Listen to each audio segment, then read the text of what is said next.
Once I was high up in the beautiful land of Tibet, that land that was built on spirituality. While there, I had the privilege of experiencing a convent of Buddhist nuns chanting their praises to God. It was a very moving experience, and to listen to these women's voices was something very unusual for me as a Westerner. These were not trained musical voices. These were simple women who had come together to pray. The chanting was quite different from what we are used to in the West. It was neither a unison nor a harmony, but a strange, mystical combination of voices being raised to heaven.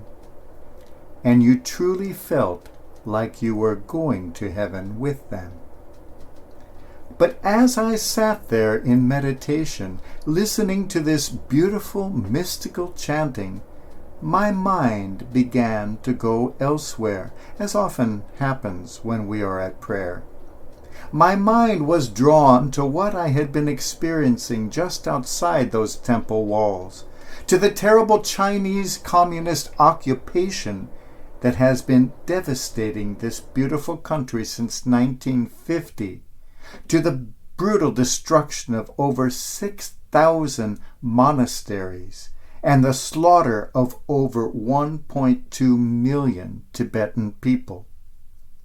When they realized they could not stamp out religion, they tried to control it.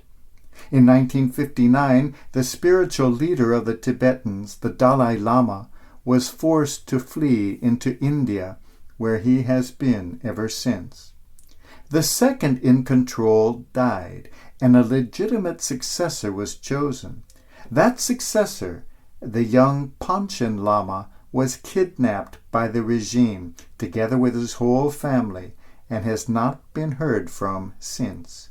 He was, at the time, the youngest political prisoner in the world. In his place, the government put in a puppet of their own, to control the religion of the people, to bring a church under state control, as has been done by governments from time immemorial. As I listened to the chanting, I remembered that brutal occupation force. I remembered going that very morning through so many police blocks, being checked so many times by soldiers on the streets, terrifying in their intimidation. My mind began to think about power. And all the while, the nuns kept chanting. My mind wandered further. My mind wandered back to my own country, to America, to a ridiculous billionaire who at that time was making the news by threatening the church, upset at the gospel of Jesus with its famous preferential option for the poor. This man was demanding that the Pope change that message to a preferential option for the rich, and threatened to cut off donations if this were not done. Just as Pharisees have done from time immemorial, he was trying to exert power over God by using his wealth. In his arrogance, he was, in his own way, a terrifying figure, if a ridiculous one. Power. In whose hands is the power? My mind drifted further as I listened to the chanting of these nuns at prayer. My mind drifted to the countries of the Middle East, where at that time a brand new group of fanatical fundamentalists were trying with their sword and with their armies to conquer that section of the world, putting to death those of their own religion and of other religions who did not accept their authority, even cutting off the heads of some to intimidate others. Just as fundamentalists of all flavors have done from time immemorial, They were using the sword in one form or another to try to get their way. Cutting off the head is perhaps just one step removed from our own fine old tradition of burning people at the stake. My mind was haunted by that question. Where does power lie? And all the while, these nuns were chanting the praises of God. I was drawn further and further into their chanting, and suddenly I remembered the words of that famous author of our time, Dale Carnegie, who used to write books about self-improvement. When asked what the secret of his life was, he replied, "Every day I pray. I yield myself to God. The tensions and anxieties go out of me, and peace and power come in." Then it dawned on me, where does the power lie? In whose hands is it to be found? In the hands of these Chinese communists who by government were trying to control the faith of the people?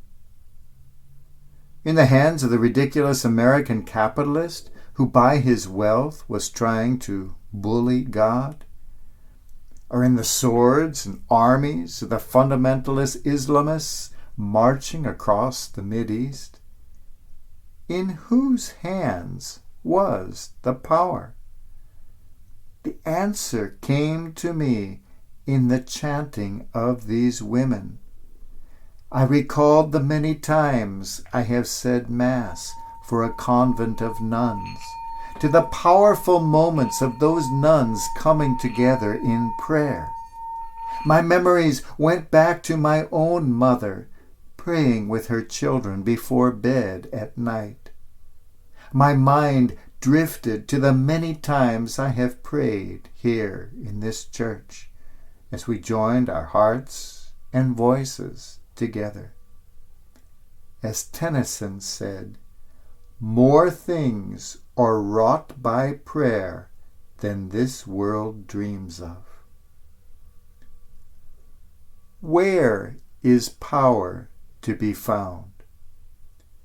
In the streets of occupied Tibet is found intimidation, not power. In the home of that New York businessman is found the empty arrogance of wealth, not power. And in the armies of every land, the power only pretends to be in the weapons. In whose hands is to be found true power? Not in the hands of those handling the sword, nor in the hands of those manipulating the puppets, nor in the hands of those who pretend to control things through their wealth. The power is found in the hands of those nuns, in the hands of mothers and fathers of children, the hands of those congregants gathered together right here. Real power is found only in hands that are joined together in prayer. For where 2 or 3 are gathered together in God's name, there is the power of God.